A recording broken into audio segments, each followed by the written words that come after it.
আসসালামু আলাইকুম। সবাই কেমন আছেন? আশা করি সবাই ভালো আছেন। আজ আপনাদের জন্য নিয়ে এসেছি গল্পের ৩য় পর্ব। আশা করি গল্পটি আপনাদের ভালো লাগবে। তাহলে চলুন শুরু করা যাক। তারপরও নিজেকে ছাড়ানোর চেষ্টা করে যাচ্ছে, কিন্তু পারছে না। হঠাৎ নীরা কান্না করতে করতে চেঁচিয়ে বলে, আমি আর পারছি না, দয়া করে আমাকে ছেড়ে দিন। তা না হলে একেবারে মেরে ফেলুন। এভাবে ধুকে ধুকে মরার চেয়ে একেবারে মরে যাই, তাই ভালো হবে। একথা শোনার সাথে সাথে আমার সম্বিত ফিরে। নীরার দিকে তাকিয়ে আমার হোঁশ উড়ে যায়। আমার ছোট ছোট কামড়ে নীরার বুকে গলায় হালকা হালকা দাগ বয়ে গেছে। ফর্সা শরীর হওয়ার কারণে দাগগুলো স্পষ্টভাবে লাল হয়ে দেখা যাচ্ছে। নীরা কান্না করতে করতে চোখ ফুলিয়ে ফেলেছে। এই আমি রাগের মাথায় কি করে ফেলেছি। ওর দিকে তাকিয়ে আমার মায়া হলো। হঠাৎ করে যেন সব রাগ কোথায় উধাও হয়ে গেল। আমি সাথে সাথে তাকে ছেড়ে দেই। নীরা আবার বলে, আপনার মতো এত নীচ মানুষ আমি জীবনে দেখিনি। আপনার চাওয়া এটাই তো না? আমার শরীর, এই বলে বুক থেকে আঁচল সরিয়ে বলে, নিন, যত ইচ্ছে পূরণ করে নিন। আমি আর আপনার এই ভালোবাসা নামক টর্চার নিতে পারছি না। আমি নীরার কাছে গিয়ে আঁচলটা তুলে দেই। আমি বললাম, নীর পাখি, তুমি অন্তত আমাকে ভুল বোঝো না। আমি সারা জীবন তোমাকে টাচ না করে থাকতে পারবো, কিন্তু তোমাকে ছাড়া আমি একটি মুহূর্ত থাকতে পারবো না। আমি যা করছি তোমাকে ভালোবেসেই করছি। নীরা বলে, কোনটাকে ভালোবাসা বলেন আপনি? ভয় দেখিয়ে একটা মেয়েকে বিয়ে করে নেওয়া, জোর করে তাকে আটকে রেখে ভালোবাসা নামক টর্চার করা, এর নাম যদি ভালোবাসা হয়, তো এমন ভালোবাসা আমি চাই না। আমি বললাম, নীর, তুমি শুধু আমাকে ভালোবাসো, কথা দিচ্ছি, তোমাকে আঙ্গুলের টোকাও দেব না। তুমি শুধু আমার কথা মতো চলো। এখন তো বিয়ে হয়ে গেছে আমাদের, তুমি এখন আমার স্ত্রী। নীরা বলে, ও, আমি তো আপনার স্ত্রী, ভুলেই তো গিয়েছিলাম। তো আমাকে এখানে কেন লুকিয়ে রেখেছেন? নিজের বাসায় কেন নিয়ে যাননি? সবার সামনে কেন নিচ্ছেন না? আগে স্বামীর দায়িত্ব পালন করেন, তারপর স্বামীগিরি ফলাতে আসবেন। নীরার কথাগুলো শুনে আমার মাথা আবার গরম হয়ে গেল। ওকে কিছু না বলে রুমের একটা চেয়ার সজোরে মেঝেতে বাড়ি দিয়ে রুম থেকে বের হয়ে যাই। আমি রুম থেকে বের হয়ে যেতে নীরা ডুকরে কেঁদে ওঠে। নীরা কান্না করতে করতে বলে, আমার সাথে কেন এমন হলো? আমি তো এমনটা চাইনি। আজ আপনার জন্য আমার মা বাবার কাছে আমি মৃত। আমি আপনাকে কোনোদিনও ক্ষমা করব না। যেদিনই হোক আপনার কাছ থেকে আমি পালাবই। তারপর এমন ব্যবস্থা করব যাতে আপনি আমাকে নিজে থেকেই ছেড়ে দেন। আমি কখনো একটা গুন্ডাকে নিজের স্বামী হিসেবে মেনে নেব না, কখনো না। এসব বিড়বিড় করতে করতে কখন যে ঘুমিয়ে গেছে সে নিজেও জানে না। সারাদিনের ধকলে আর আমার অত্যাচারে মেয়েটা ক্লান্ত হয়ে গেছে। শোয়া মাত্রই ঘুমিয়ে পড়েছে। সারাদিনে কিচ্ছু খাইনি। আমি রুমে প্রবেশ করে দেখে নীর ঘুমিয়ে গেছে। আমি ওর কাছে গিয়ে কপালে আলতো করে চুমো দিলাম। কিছুক্ষণ ওর দিকে তাকিয়ে রইলাম। সকালে নীরার ঘুম ভাঙে অনেক দেরিতে। ঘুম থেকে উঠে তাকিয়ে দেখে আমি ওর পায়ের কাছে বসে কিছু একটা করছি। নীরা ভ্রু কুঁচকে বলে, কি করছেন আপনি? আমি বললাম, ভয় পেও না নীর পাখি, তোমার পায়ের নখগুলো খুব সুন্দর, তাই ওদেরকে একটু রাঙিয়ে দিলাম নেল পালিশ দিয়ে। দেখো, খুব সুন্দর লাগছে পা দুটো। এদিকে নীরা আমার কথা শুনে হাসবে নাকি রাগ করবে কিছুই বুঝতে পারছে না। রাতে এত কিছু হলো, আর এখন যেমন করছে যেন কিছুই হয়নি। তারপর নীরা চারিদিকে তাকিয়ে দেখলো, এটা সেই রুম না যে রুমে কাল ছিল। নীরা বলে, এটা কোন রুম? এটা তো সেই রুম না যে রুমে। নীরা কথা শেষ করার আগেই আমি বললাম, এটা তোমার শ্বশুর বাড়ি নীর পাখি। নীরা অবাক চোখে তাকিয়ে বলে, মানে? আমি বললাম, কাল যখন তুমি ঘুমিয়ে পড়েছিলে তখন তোমাকে আমি এই বাড়িতে আনি। বিয়ে করেছি তোমাকে লুকিয়ে রাখার জন্য নয়। এমন সময় তিশা এসে বলে, গুড মর্নিং গাইস, এই নাও তোমাদের চা। ভাবি, ঘুম কেমন হলো? নীরা তিশার দিকে তাকিয়ে বলে, তুমি? তিশা বলে, আমি তিশা, তোমার একমাত্র ননদ। নীরা বলে, ও। নীরা এর আগে কোনোদিনও আমার বোনকে দেখেনি, এমনি শুনেছে আমার বোন আছে। সেদিন যে সে মিথ্যে বলেছে আমি বেশ বুঝতে পেরেছিলাম, কিন্তু কিছু বলিনি। আমি বললাম, থাক, আর পাকামো করতে হবে না, যাও নিজের কাজে। বাবা কোথায়? তিশা বলে, কেন, আমি থাকলে কি কোনো সমস্যা? বাবাই তো সে সকালেই বেরিয়ে গেছে, আর সন্ধ্যায় তোমাকে বাসায় থাকতে বলেছে, জরুরি কথা বলবে। নীরার হঠাৎ মনে পড়লো, কাল তো সে ঘুমিয়ে পড়েছিল, তাহলে এখানে কিভাবে এলো? নীরা বলে, কাল আপনি আমাকে কিভাবে এনেছেন? আমি কিছু বলবো তার আগেই তিশা বলে, কি করে আবার, কোলে তুলে? জানো ভাবি, কাল ভাইয়া তোমাকে কোলে করে সবার সামনে বাসায় নিয়ে আসে। আর বাবাইকে কি বলেছে জানো? নীরা বলে, কি? তিশা বলে, হিম হিম। বাবা, আমি নীরাকে বিয়ে করেছি। ওর মা বাবা কেউ আমাদের বিয়েটা মেনে নেয়নি। বাবাই বলে, মেয়েটা কি নিজের ইচ্ছে তোমাকে বিয়ে করেছে? ভাইয়া বলে, তোমার কি মনে হয় জোর করে বিয়ে করেছি? বাবাই বলে, সেটাই কি সত্যি নয়? মেয়েটাকে দেখলেই তো বোঝা যাচ্ছে ওর উপর কেমন টর্চার করেছো। ভাইয়া গম্ভীর ও রাগী গলায় বলে, অযথা কথা বলতে ভালো লাগছে না, তুমি মেনে না নিলে বলো, চলে যাচ্ছি। বাবাইও খুব গম্ভীর গলায় বলে, একদম বাড়াবাড়ি করবে না, নিজের ইচ্ছে মতো যা ইচ্ছে করছো, কি ভাবো নিজেকে? এই নিয়ে কাল কথা হবে, ওকে নিয়ে ঘরে যাও। নীরা অবাক হয়ে বলে, এত কিছু হয়ে গেল আর আমি কিচ্ছু জানলাম না? তিশা রসিকতা করে বলে, জানবে কি করে, তুমি তো ভাইয়ের কোলে স্লিপিং। এরই মধ্যে রেবিকা এসে তিশাকে উদ্দেশ্য করে বলে, কি রে, তোকে কি কাজে পাঠালাম আর তুই কি করছিস? তিশা বলে, মামনি একদম মনে নেই। রেবিকা বলে, ঠিক আছে, এখন আসো, তোমরা নাস্তা করে নাও। আমি বললাম, সেটা আপনার ভাবতে হবে না, আমরা বাইরে নাস্তা করে নেব। আমার কথা শুনে মা আর তিশার মন খারাপ করে চলে যাচ্ছিল। ঠিক তখনই নীরা বলে, আন্টি, আমার খুব খিদে লেগেছে আর আমি একটু গোসলও করব, আমাকে আপনার একটা শাড়ি দেবেন? আমি বললাম, নীর, তোমার খিদে লেগেছে, আমাকে বলনি কেন? আমি এক্ষুনি খাবার আনিয়ে দিচ্ছি। নীরা বলে, আমি আন্টির বানানো খাবারই খাবো, আপনার খেতে ইচ্ছে হলে আসুন, না হলে বাইরের খাবার খান। এই বলে নীরা ওদের সাথে চলে যায়। আমার উত্তরের অপেক্ষা না করে নীরা ভালো করেই জানে দাঁড়িয়ে থাকলে আমি কোনো না কোনো ব্যাগরা দেব। নীরাকে নিয়ে মা ওনার রুমে যায়। মা বলে, তুমি কোন শাড়িটা পরবে মা? এখান থেকে পছন্দ করে নাও। নীরা হঠাৎ মায়ের হাত ধরে বলে, আন্টি, আমি আপনার পায়ে পড়ছি। এই বলে আমার মায়ের পায়ে ধরে বলে, আমাকে এখান থেকে বের করে দিন, আমি এখানে থাকতে চাই না, আমি আমার মা বাবার কাছে ফিরে যাব। প্লিজ আন্টি, এটুকু উপকার করুন। মা বলে, আরে আরে কি করছো, ওঠো ওঠো বলছি। এই বলে ওকে উঠিয়ে দাঁড় করায়। নীরা বলে, আমি আপনার ছেলেকে বিয়ে করতে চাইনি, ও আমাকে জোর করে বিয়ে করেছে। বিশ্বাস করুন, আমি ওকে ভালোবাসি না, ও ভালোবাসার মূল্যই বোঝে না। মা বলে, এমন করে বলো না, জানো তো ওর মা মারা যাবার পর ছেলেটা একা থাকতে থাকতে বড্ড জেদি হয়ে গেছে।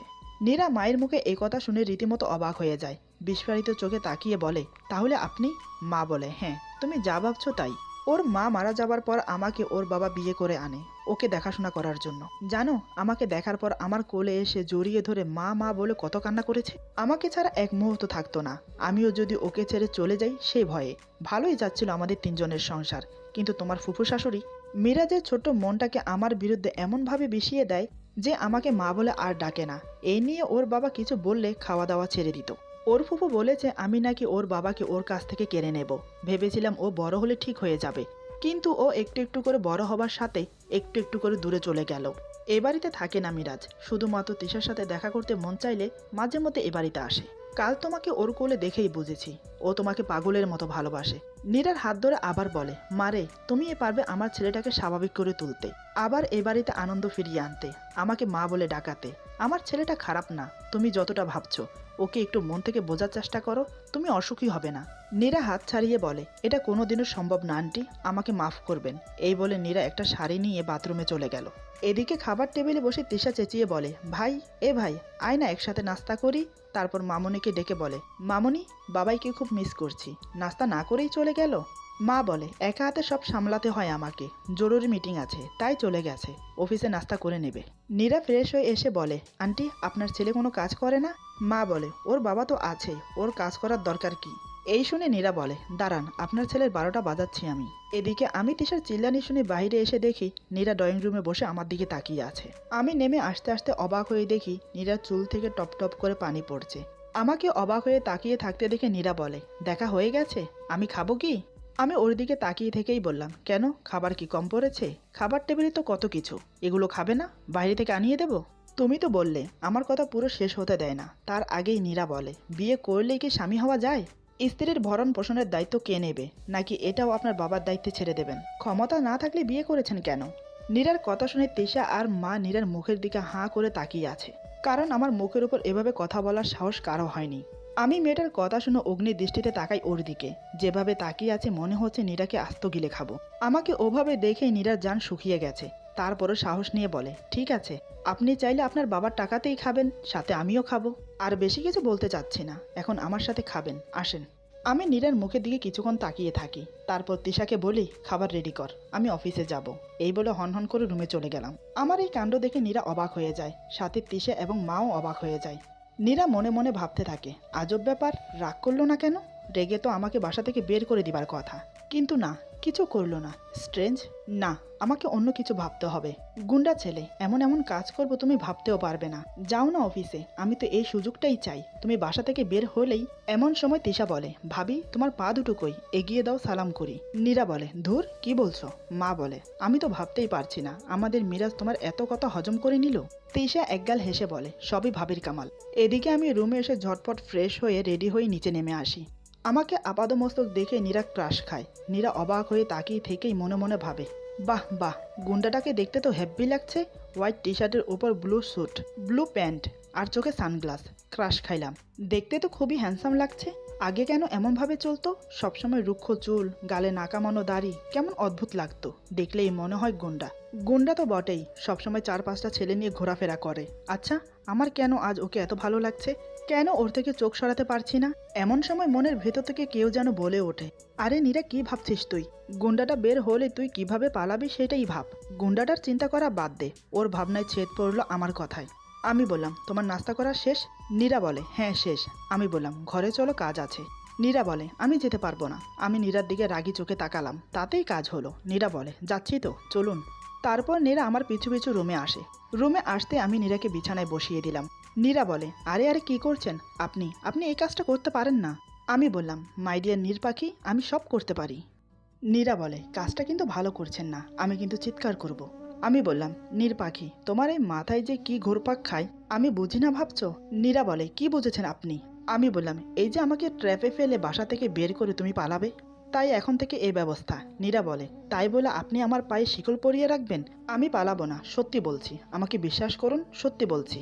আমি বললাম, জানি তো তুমি পালাবে না নীর, আমি তোমাকে অনেক বিশ্বাস করি জানো, তাই তো তোমার পায়ে শিকল পরিয়ে দিলাম। নীরা বলে, আপনি খুব বাজে একটা লোক আপনি।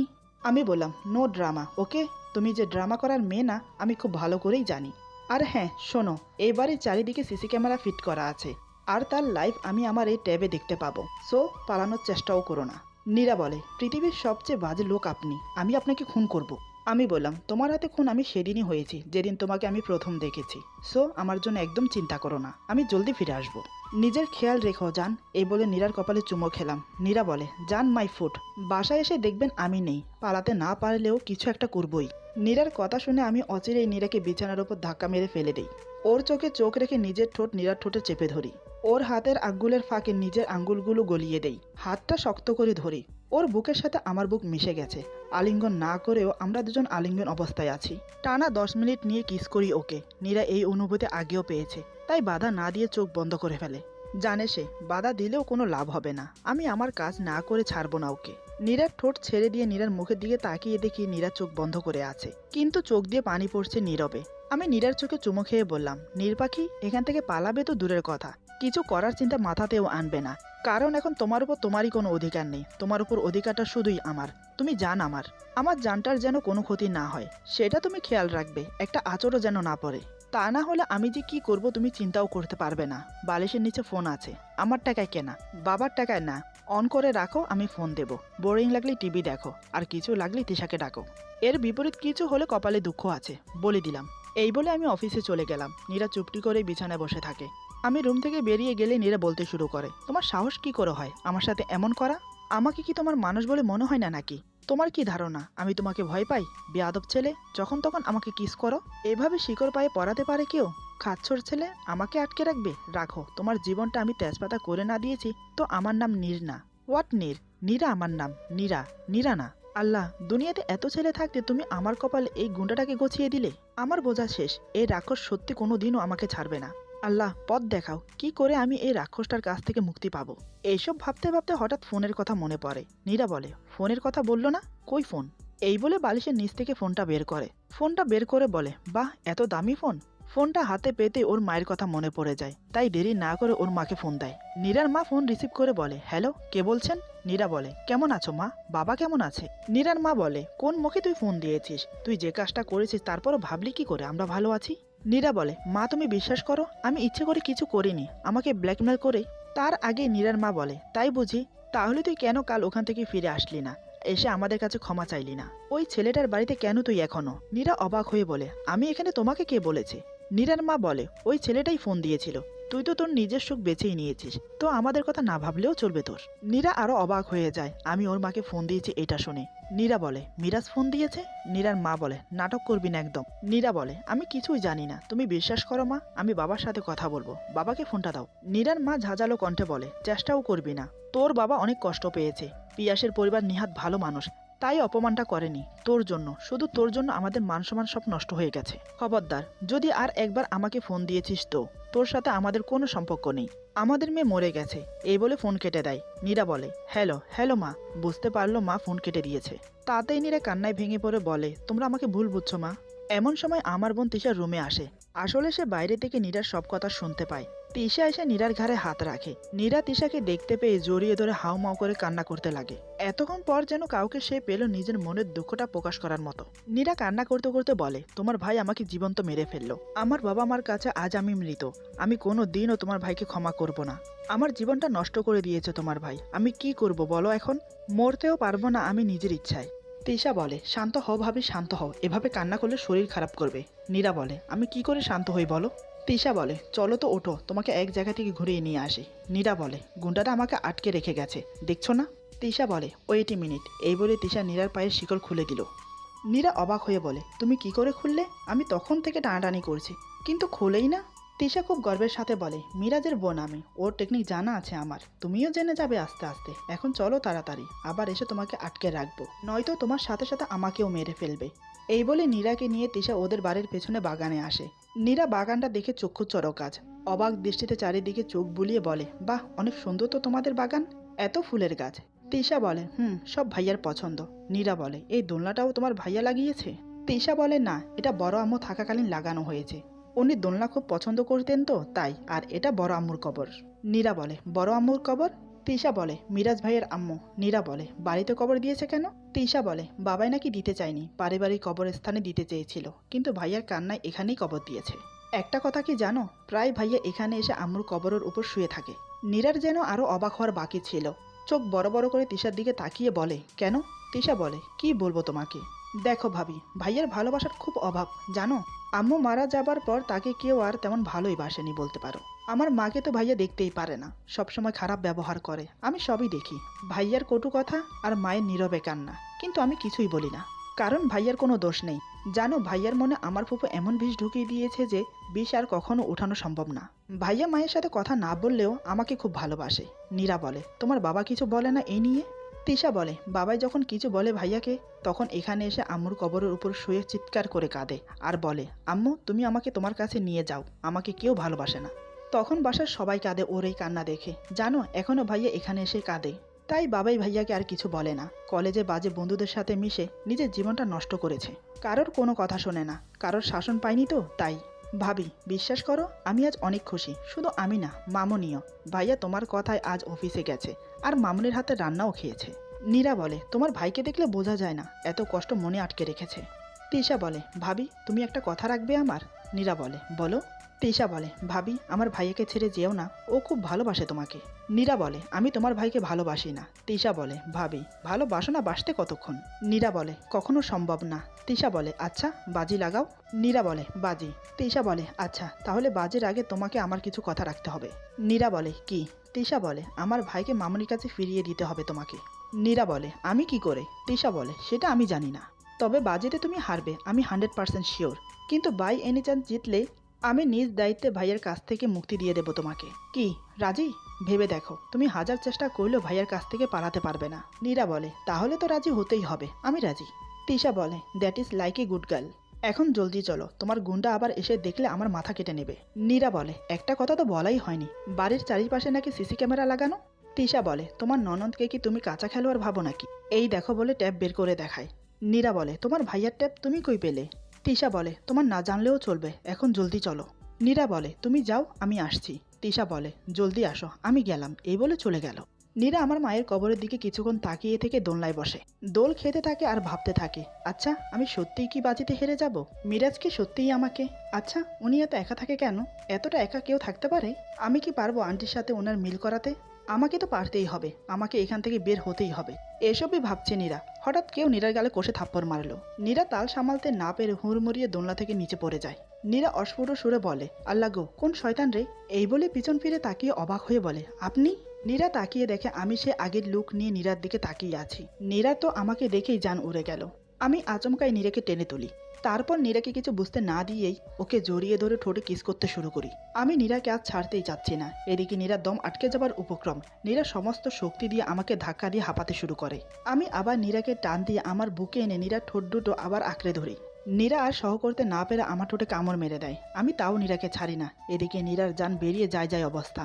আমি এবার নীরাকে ছেড়ে দিয়ে টানতে টানতে বাড়ির ভিতরে নিয়ে আসি। নীরাকে এভাবে টেনে আনতে দেখে তিশা আমাকে বলে ভাইয়া কি করছিস? ভাবির লাগছে তো, ছাড় বলছি, ছাড় ভাবিকে। মা বলে ওকে এভাবে টানছিস কেন বাবা, ছেড়ে দে ওকে। কিন্তু আমি কারো কথা কানেও নিলাম না। নীরাকে রুমে এনে দরজা লক করে দিই। আমি অগ্নি দৃষ্টি নিয়ে নীরার দিকে তাকিয়ে বললাম তোমার ফোন কোথায়? নীরা কিছু না বলে ভয়ে ভয়ে ফোনটা বের করে আমার হাতে দেয়। হঠাৎ আমি ফোনটা হাতে পেয়ে নীরার সাথে যা করলাম তার জন্য নীরা একটু প্রস্তুত ছিল না। ভাবতে পারিনি আমি এমনও করতে পারি। ভাবতে পারিনি আমার অনুমতি ছাড়া ঘর থেকে বের হলে আমি এমন কিছু করব। সে যেন কল্পনায়ও ভাবতে পারেনি। এরপর যা হলো। আজকের গল্প এখানে সমাপ্ত। গল্পের বাকি অংশ পেয়ে যাবেন আগামী পর্বে। আশা করি গল্পটা আপনাদের ভালো লাগবে। সবাই ভালো থাকুন, সুস্থ থাকুন, আল্লাহ হাফেজ।